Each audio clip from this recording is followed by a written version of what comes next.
Hey guys, welcome to my another new blog. আস্তে আস্তে সন্ধ্যা হওয়ার পর বরযাত্রী এসে পৌঁছালো। তারপর মা বরকে বরণ করলো। তারপর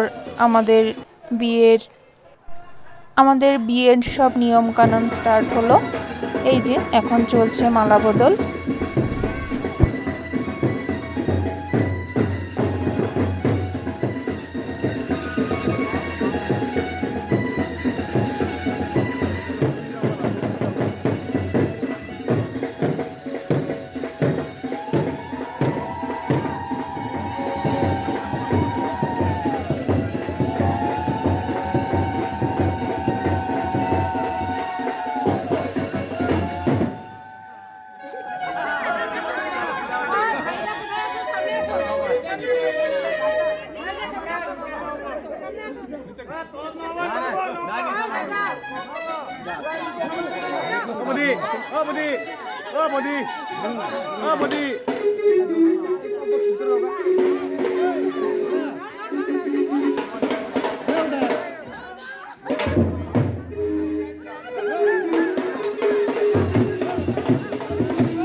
বলে না যে দুঃখের মাঝখানে যে হাসতে লাগে, এটাই তার প্রকৃত উদাহরণ।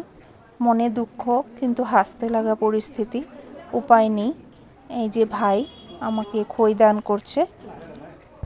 আমি বলেছিলাম যে খারাপ পরিস্থিতি, বারে বারেই বলছি যে খারাপ পরিস্থিতির মধ্যে বিয়েটা ঠিক হয়েছে। কি খারাপ পরিস্থিতি সেটা আমি বলি নেই।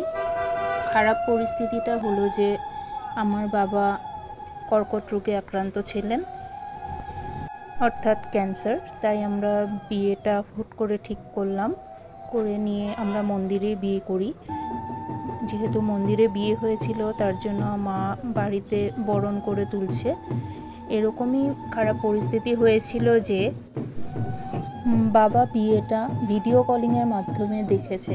এরকমই খারাপ পরিস্থিতি। যখন আমাদেরকে বরণ করে তখন বাবা বিছনায় শুয়ে থাকা অবস্থায়। কেমন করে বিয়ে হয়েছে, কি হয়েছে উনি কিছুই বলতে পারে না। আমার বিয়ের ঠিক 1 মাস পরেই বাবা আমাদেরকে ছেড়ে চলে যায়।